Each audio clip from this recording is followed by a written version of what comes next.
Okay, so we are looking at inversing these functions. So to inverse these functions, we want to do the opposite operation.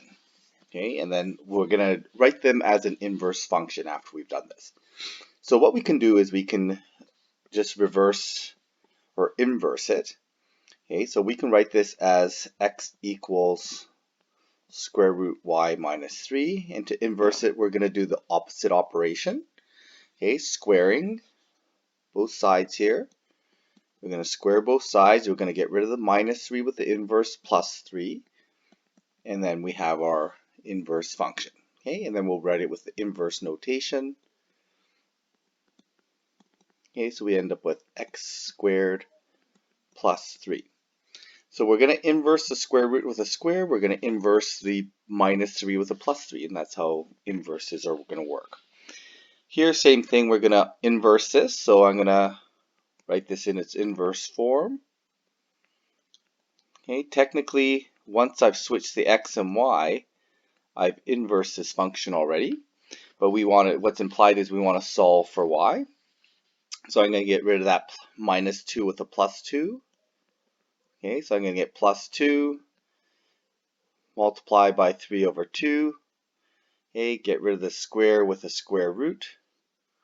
Okay, so I'm going to get square root, remember the plus minus, and I'm going to get y minus 5. So in this case, moving the 5 to the other side, we're going to get 5 plus minus the square root. And so I'm going to write that, I'm running out of room here, so I'm going to write that as my inverse function. Okay, so we have a plus 5 for the minus 5, plus minus square root for the square.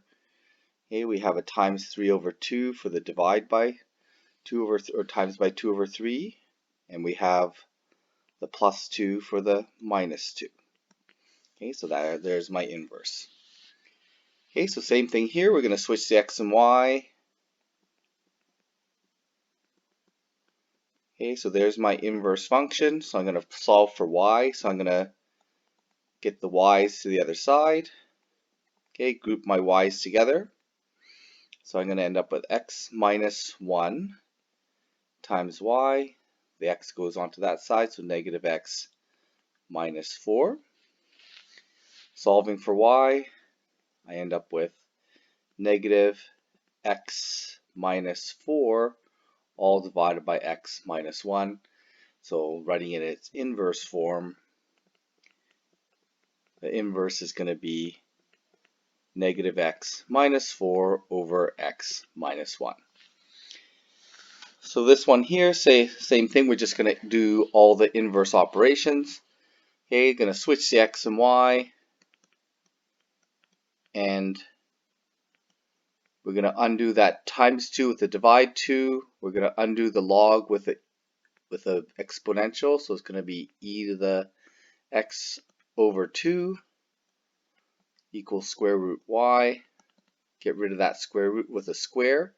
So I'm going to square this. What I could have actually done, now to think about it, is I could have actually applied that square into the square root, because what's going to happen anyways is we're going to end up with that square root and square undoing each other. So the inverse function really is just e to the x. Okay, and we could have actually done that here and just written as y equals log x. Yeah, that would have been just e to the x as my inverse function. Okay, so there's our inverses. And the big idea is we're just going to use inverse operations. We're going to switch x and y. Okay, those are the big ideas in math that we use when we talk about inverse. So we're going to look at composite functions or kind of embedded functions.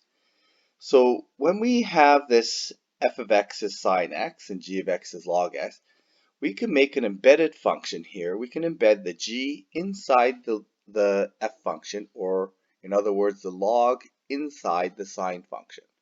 Okay, so what does that mean and what does that do?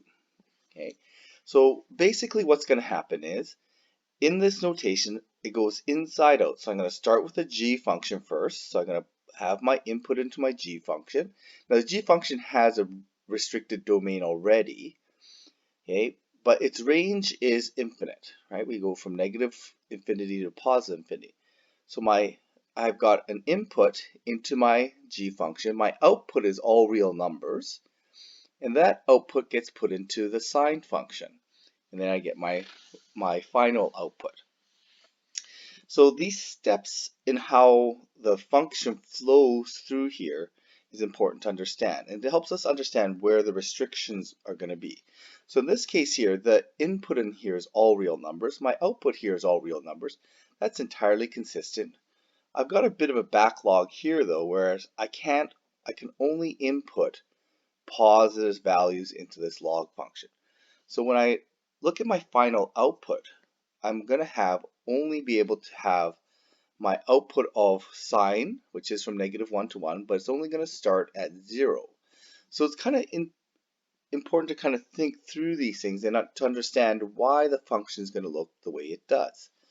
Okay, so we're going to look at I've given you some links here to help you look at these functions and understand, first of all, the first one is just showing you how a composite function works, how we use the input of the first function the output of the first function as the input of the second function. And the other one is actually going to plot these composite functions for us and see how they relate to each other through the composite pieces, the inside and outside pieces by themselves.